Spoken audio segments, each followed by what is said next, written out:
The dauntless sky was not built for humans.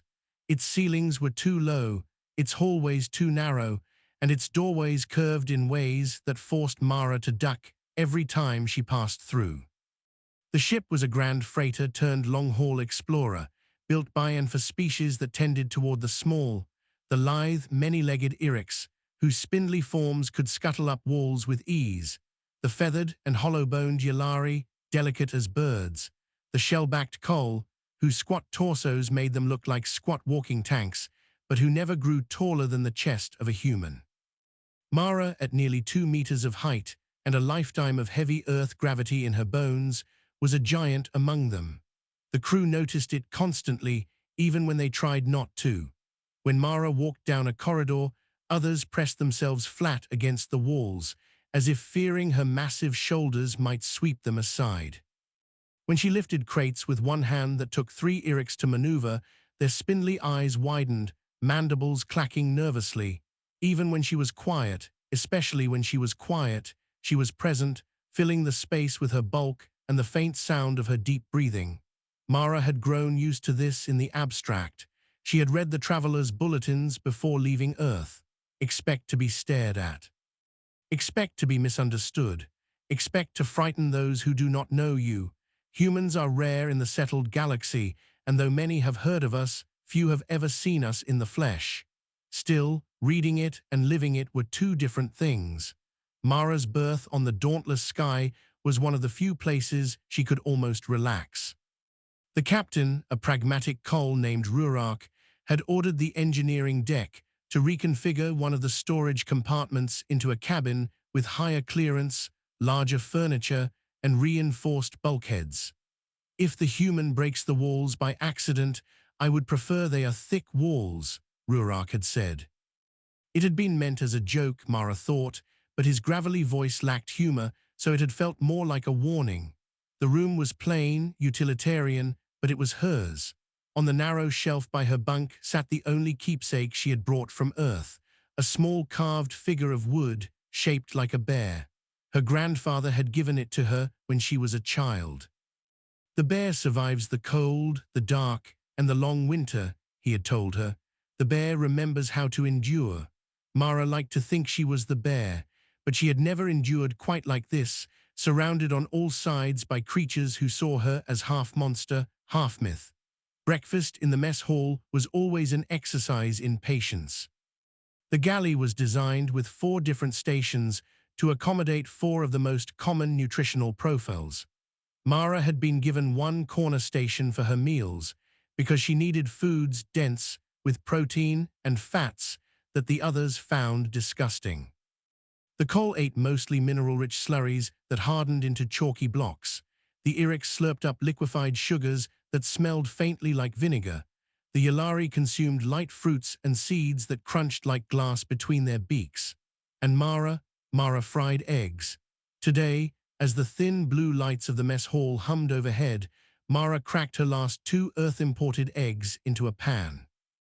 The scent of sizzling yolk filled the room, and she could feel the shift in attention even before she turned. Yalari feathers rustled nervously. Irex antennae quivered. One Kol blinked all 4 of its pebble-like eyes at her. "Is that meat?" asked Ziri, a Yalari who perched on a high stool, talons clicking on the metal. Its voice was sharp, accented, carrying both curiosity and disgust. "Eggs," Mara said simply, "not meat. They smell like burned protein," Ziri muttered, and fluffed its wings as if to shake off the odor. Mara stabbed at the eggs with her fork, ate them in 2 bites, and swallowed without flinching. She knew better than to apologize for being human. She knew better than to explain that back on Earth, eggs were considered ordinary. No one aboard the dauntless sky wanted to hear about her world. It was too far away, too alien. To them, she was already too much. Still, she caught Rurak watching her from across the hall. The Kol captain chewed his mineral blocks slowly, his dark shell gleaming under the lights. He said nothing, but his gaze lingered, steady and unreadable. The day's work began in the cargo bay. The dauntless sky was docked above a gas giant in the Rimwood systems, taking on trade goods from a smaller shuttle that ferried up crates of volatile chemicals. Mara had been assigned to oversee the transfer. She relished the work. It meant she could use her strength without fear of seeming strange. To her, lifting a crate that weighed 100 kilograms was simple. To the others, it was extraordinary. "You will crush your spine," hissed Drix, one of the Irix loaders, as Mara hefted a crate onto her shoulder. Mara only smiled faintly. "Not likely." "You are reckless," Drix muttered, mandibles clacking nervously.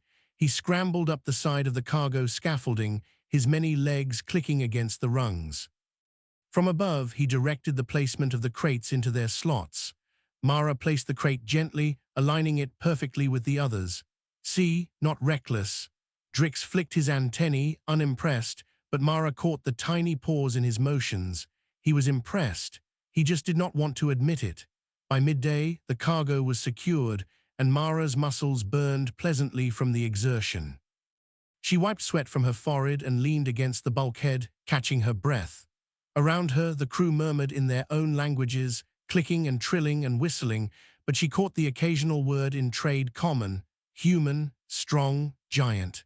She was used to it, but it still pricked at her, the reminder that no matter what she did, she was always the other. Later, Mara found herself summoned to the bridge. Rurak sat in the captain's chair, his broad shell gleaming under the starlight that filtered through the viewport. Beside him hovered a holographic display of their course, a dotted line threading through the nebulae and asteroid fields of the rim. "You carry more than crates, human," Rurak rumbled. His voice was deep, gravel sliding over stone.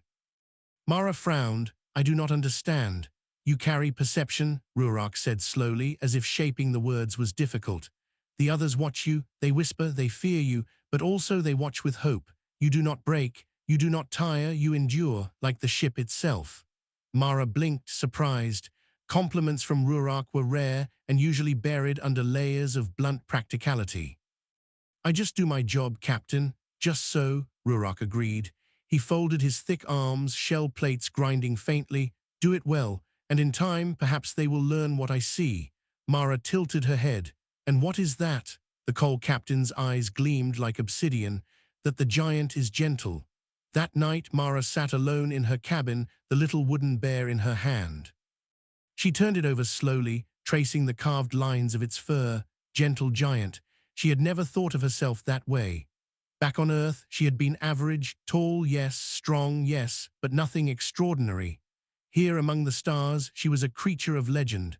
And yet, if Rurak was right, perhaps there was room for her to be more than a frightening shadow in the corridors. Perhaps there was room for her to be herself.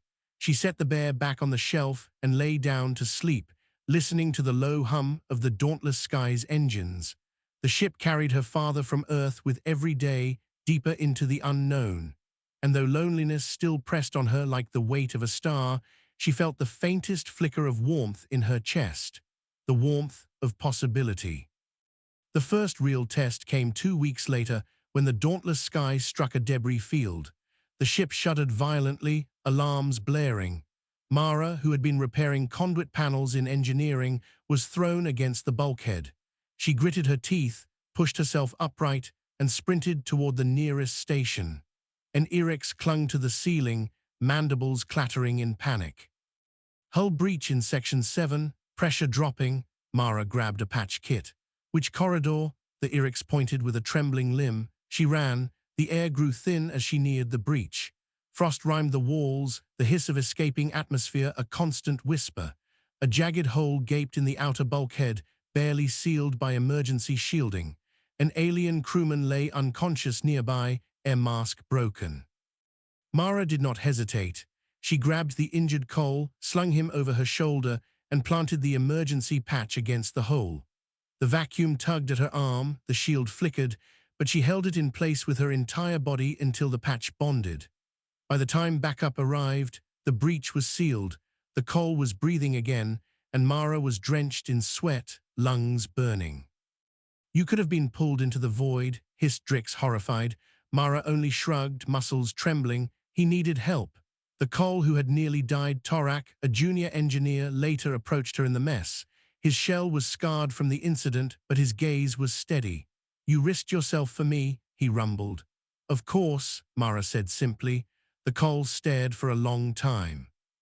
Among my people, debts are recorded. This one is written in stone. Mara shook her head. No debt, you're my crewmate. Torak blinked slowly. The idea seemed foreign to him, but after that day, he always sat a little closer to her in the mess, his shell brushing her shoulder like silent gratitude. A month into the voyage, they reached the outpost at Sonali's Belt, where traders offered exotic goods. Among them was food.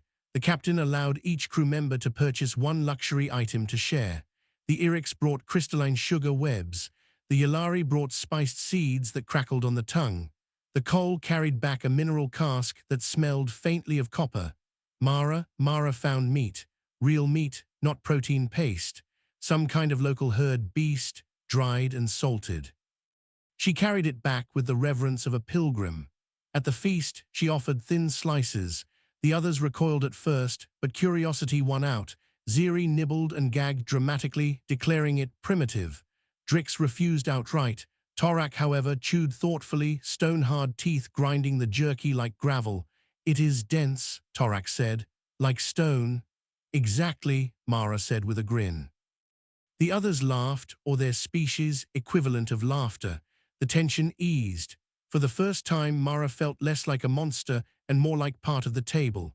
That night, Mara dreamed of Earth. She was back in the forests of her childhood, towering trees swaying in the wind. Her grandfather walked beside her, the little wooden bear in his hand.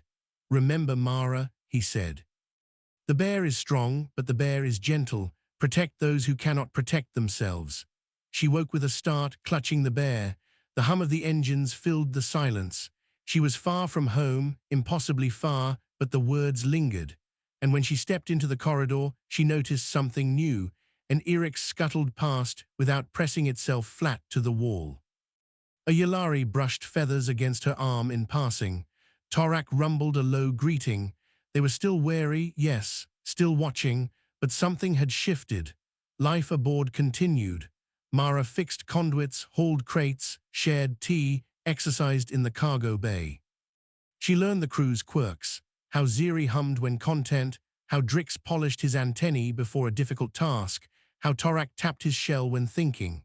In return, they learned hers, that she hummed softly while working, that she laughed at their jokes even when she did not fully understand them, that she could carry 2 Iriks at once up a ladder when an emergency drill demanded speed. One evening, Ziri perched across from her during tea. The Yalari tilted its head. "You are not what I expected of a human." "What did you expect?" Mara asked. "A monster, a savage, a destroyer." Ziri fluffed its feathers. "But you brew tea." Mara smiled softly. "Sometimes it is the small things that matter." Ziri studied her for a long time, then gave a sharp nod. "Perhaps." Mara lay in her bunk that night, staring at the ceiling. She still felt the weight of being different, of being the only one of her kind. But for the first time, she felt less alone. The dauntless sky was not Earth. It was not family, but it was something. It was beginning to feel like home. The dauntless sky left the safe routes of the Rimwood systems and turned toward the uncharted sectors. It was not a warship, nor a vessel of conquest. It was an explorer, a courier of trade, a ship of wanderers. But once you left the lanes, once you entered the drift of unmarked space, the stars grew strange, the maps unreliable, and the dangers far less predictable. Mara welcomed it. The unknown gave her purpose. The first challenge came at the edge of the Cerethian Nebula. Clouds of ionized gas swirled in colors too vivid for Mara's eyes to make sense of. Red shot through with violet, green shadows over blue fire. The nebula was beautiful but treacherous. Navigation systems flickered. Iron storms crackled across the hull like lightning. Mara was on duty in engineering when the alarms blared. Electromagnetic surge. Ziri's sharp voice cut through the comm. "Shields are collapsing," panels sparked. Mara cursed under her breath, grabbed a toolkit, and threw herself against the failing conduit. Her hands moved quickly, too quickly for the delicate gloves the Iriks used. She tore them off and worked bare-handed, her calloused fingers twisting metal that would have shredded an Irik's limb. The surge slammed through the ship. Mara's body jolted, pain lancing through her muscles, but she gritted her teeth and held the conduit steady until the override took hold. When the storm passed, smoke curled through engineering. Ziri stumbled in, feathers askew. He froze at the sight of her, arms scorched, face pale but still on her feet. "You absorbed the surge," he whispered. "Not absorbed," Mara corrected hoarsely. "Just survived it." Ziri stared. To him, the idea of enduring such pain was unthinkable.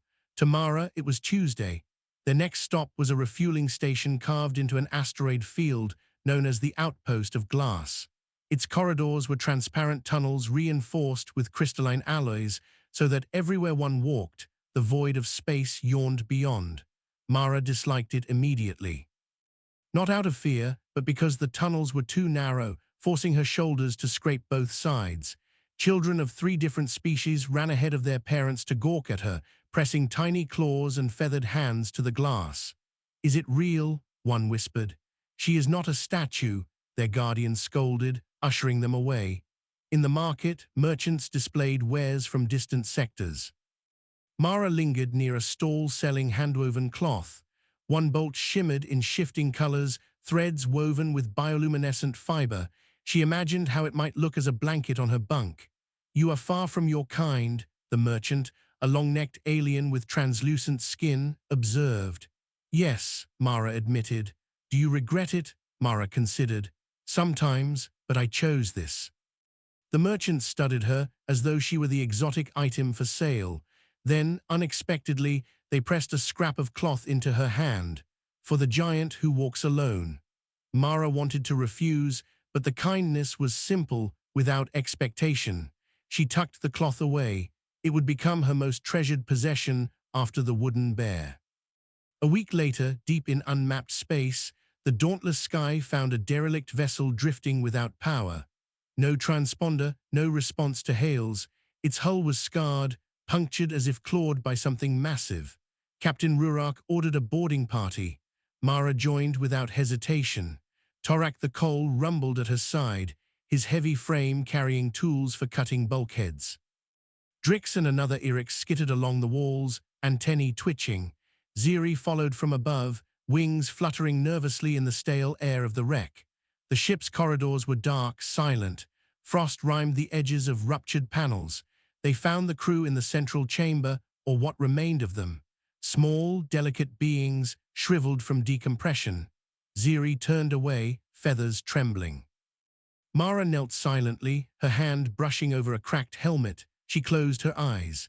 "I am sorry," she whispered, though no one but her understood the words. They salvaged what they could, rations, fuel cells, star charts. Then, without orders, Mara carried the bodies to the airlock one by one. She arranged them gently, as though laying them to rest. When she cycled the lock, the bodies drifted into the stars, released to the void. The others watched in silence. None of them had thought to do it. "You honor the dead who are not your own," Torak rumbled afterward. "Because they deserved it," Mara said simply. It was then that the crew began to whisper, not of her size, not of her strength, but of her heart. Not all dangers were natural. 2 weeks later, a predator came for them, raiders in needle-shaped ships, scavengers who preyed on explorers. They fired warning shots across the bow, demanding surrender. Rurak refused. The dauntless sky was no warship, but it had teeth. Shields flared, point defense turrets spat light. The raiders swarmed, darting like insects. Mara manned the lower gun turret. The seat was cramped for her size, knees pressed to metal, but her hands fit easily around the controls. When the first raider swooped in, she tracked its path with calm focus. On Earth, she had hunted deer with her father. The principle was the same: wait, breathe, fire. Her shots struck true. The raider spiraled out, a blossom of flame in the dark. Cheers erupted across comms. "The human hunts," Drix crowed. Another ship closed. Mara's turret overheated, sparks flying. She gritted her teeth, grabbed the manual control, and slammed her palm against the release lever. The turret spat its last charge in a gout of fire that tore the raider apart. When it was over, silence filled the bridge. Then Rurak's gravelly voice: "We live because of her aim." The crew looked at Mara with something new, not fear, not just respect, but trust. The final trial came when they landed on a frozen planet to harvest ice for water. The air was thin, the winds howled like living things, and the ground cracked beneath their boots. The Irix could not withstand the cold. The Yllari's feathers froze. The Col managed better, but even they struggled. Only Mara trudged forward, breath steaming, ice crunching under her boots. To her, it felt like a winter hike in the mountains of her youth. She cut blocks of ice with steady swings of her axe, stacking them for the shuttle. When one Irix collapsed, trembling from cold, Mara wrapped the alien in her own jacket and carried them against her chest. "You will freeze," the Irix stammered weakly.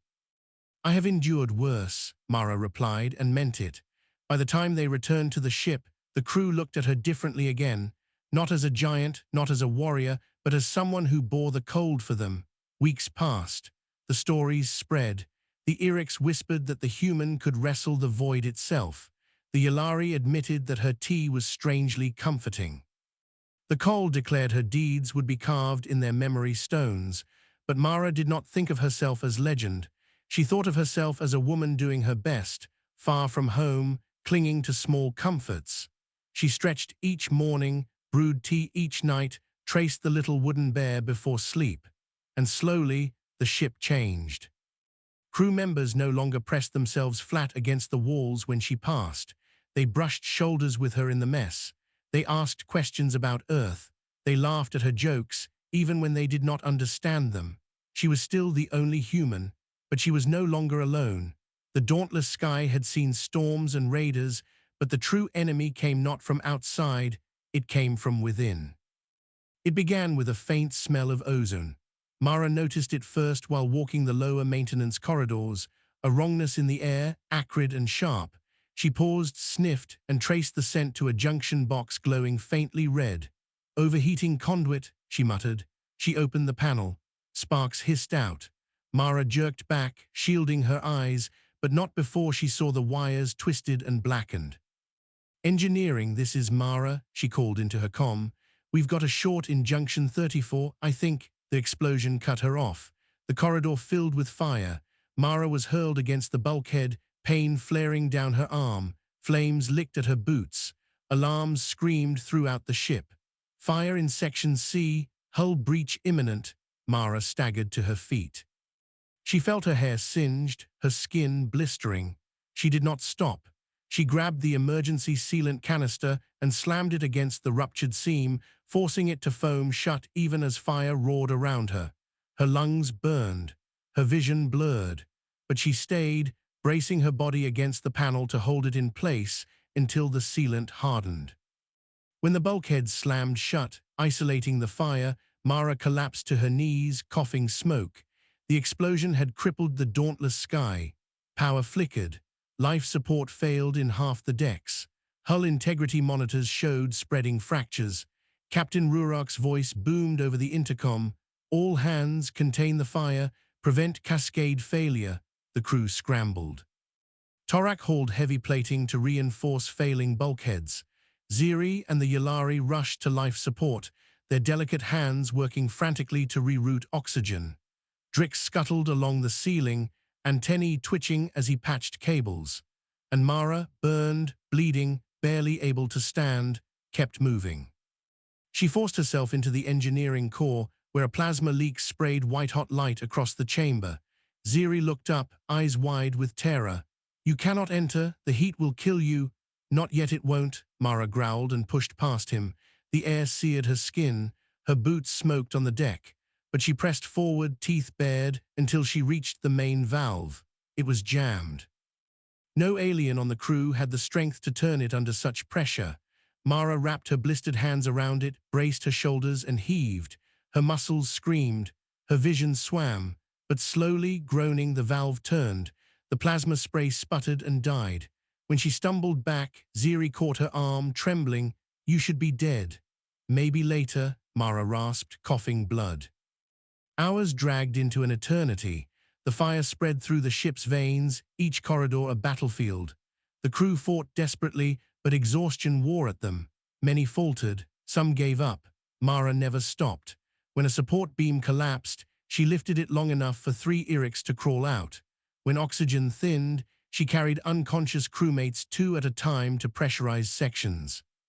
When flames cut off access to the coolant tanks, She walked through them wrapped in a blanket soaked with her own sweat, dragging a line behind her. Everywhere she went, she left behind life, but her own body was failing. Her skin blistered and cracked. Her breath came shallow. Her strength waned. In the end, it was Torak who found her in the central chamber, slumped against the wall. The Cole stared down at her, his heavy features etched with something like grief. "Human," he rumbled, "you have given more than any of us." Mara forced her eyes open. She tried to smile, though her lips bled. "Still not enough. Ship's not safe yet." Torak growled low and deep. "Then I will carry your burden, you rest." But she shook her head. Slowly, painfully, she pushed herself upright. "No. We finish this together." The final crisis came at the reactor. Its coolant lines were failing. If it overheated, the ship would tear itself apart. The crew gathered, trembling, eyes darting to Mara. They all knew the truth. None of them was strong enough to hold the manual release lever long enough to purge the core. Only Mara. She stepped forward. Her body swayed, burns covering her arms, eyes bloodshot. She looked like a creature out of nightmare, and yet her voice was steady. "Clear the chamber. If it ruptures, no reason we all should go." "No," Ziri cried, wings flaring. "We cannot." Rurak's gravelly voice cut him off. "We obey. She is the only one who can do this." The others withdrew, leaving Mara alone with the lever. She wrapped both hands around it, braced her feet, and pulled. The mechanism groaned. Her muscles tore, her vision blackened, but the lever moved. Inch by inch it descended. Steam hissed. The reactor roared. The ship shuddered as excess energy vented into space. Mara screamed once, a raw, primal sound that echoed through the comms. Then, with a final heave, she slammed the lever down. Silence. Then the reactor hummed steady, stable, safe. When the crew returned, they found her slumped beside the lever, unconscious, her massive hands still locked around it. They carried her gently to the infirmary. For 3 days she did not wake. Ziri tended her burns with trembling hands.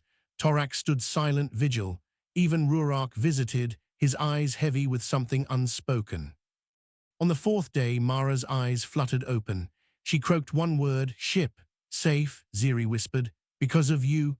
Relief washed over her features. She sank back into the cot and let herself rest. From that day, the crew no longer spoke of Mara as just a giant or even a warrior. They spoke of her as something greater. The Iriks carved her likeness into their memory crystals. The Yalari composed soft songs of her endurance. Torak swore that his people would honor her as kin, but Mara herself said little. When she was strong enough to walk again, she returned to her routines, stretching in the morning, brewing tea at night, tracing the wooden bear before sleep. She never sought their reverence. She only wanted them safe, and in that quiet, her nobility shone brightest. The dauntless sky limped for weeks before the last of the scars from the fire and near-reactor meltdown was sealed. Her hull bore blackened streaks like battle wounds. Inside, corridors smelled faintly of ash no matter how many purifiers hummed. The crew healed in their own ways. Some spoke little, retreating into silence. Others laughed too loudly, relief spilling over like water after a drought. Repairs became routine, something they could throw themselves into to keep hands busy and minds away from memory. Mara recovered more slowly than most. Her skin bore strange maps of scars, pale against her dark flesh. Her hands were wrapped for weeks, making her clumsy with even the simplest tasks. Ziri and the Yalari fussed over her daily, bringing meals in bowls light enough for her to lift, hovering near whenever she tried to stand. She bore their concern with a quiet patience. She did not complain. She only asked every morning, "How's the ship?" When told of the progress, she would nod, satisfied, and eat in silence.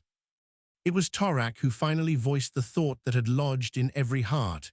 He entered the infirmary one evening, towering over the others, and grumbled, "You nearly died to save us all." "Why?" Mara blinked at him, surprised by the question.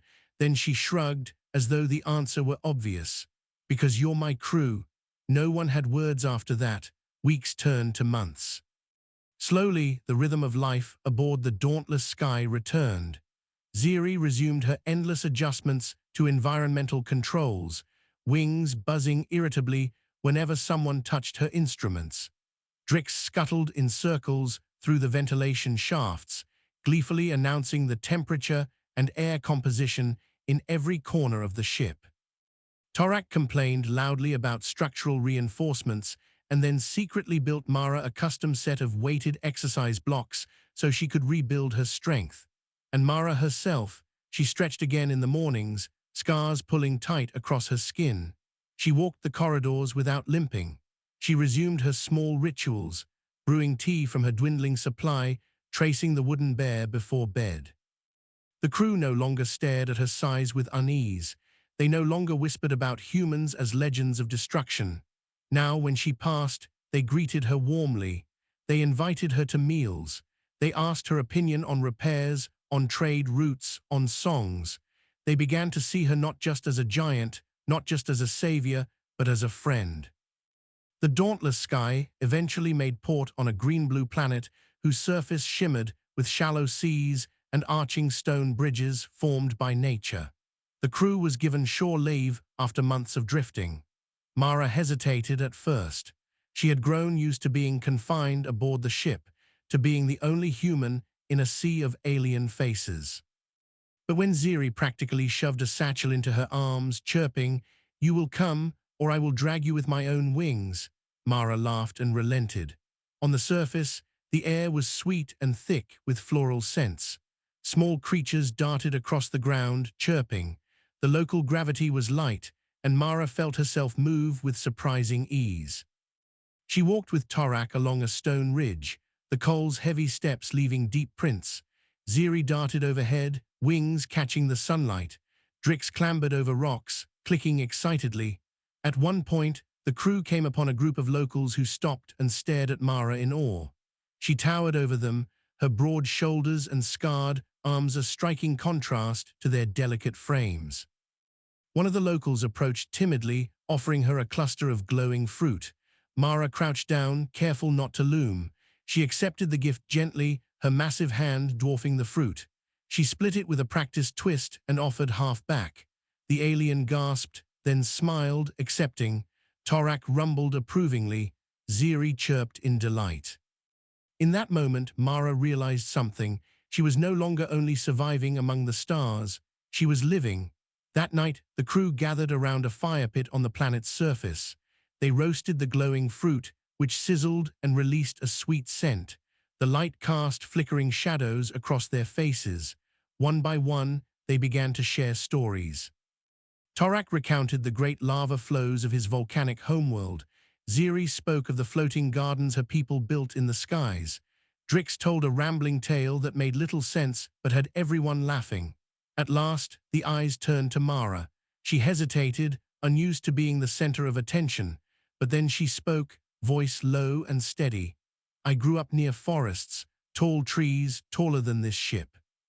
In the summer, I'd climb as high as I could, until I could see above the canopy. The wind would whip around me and I'd feel free. My grandmother would call me down for supper, and I'd climb back, bark under my nails, heart still racing from the climb. She'd have stew waiting, always stew, and fresh bread, thick with butter." The aliens listened, wide-eyed. They had no concept of bread, of butter, of climbing trees until the sky opened, but they understood the warmth in her voice. They understood home.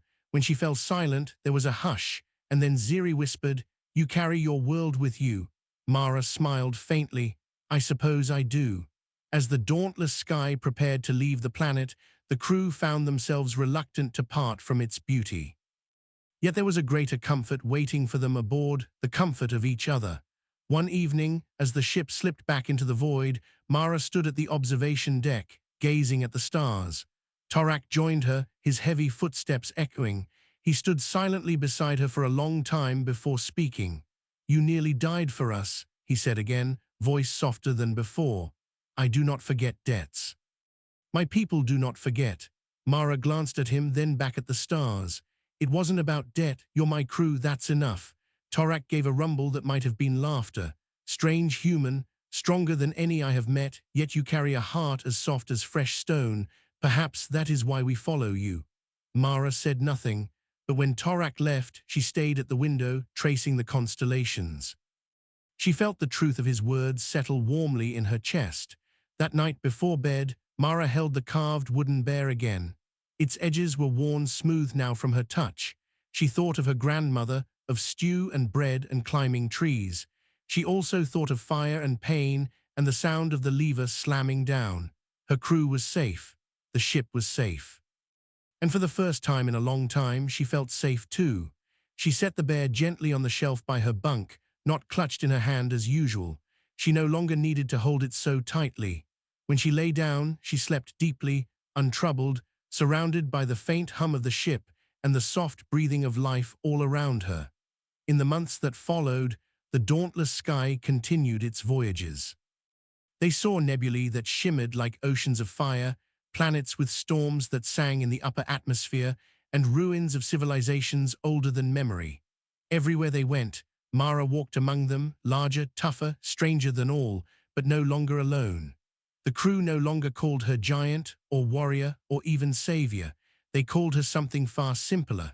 They called her family. And so, in the endless dark between the stars, a young human woman carried with her not just strength, not just scars, but a quiet nobility. She was proof that even in the vast, cold universe, warmth could be found.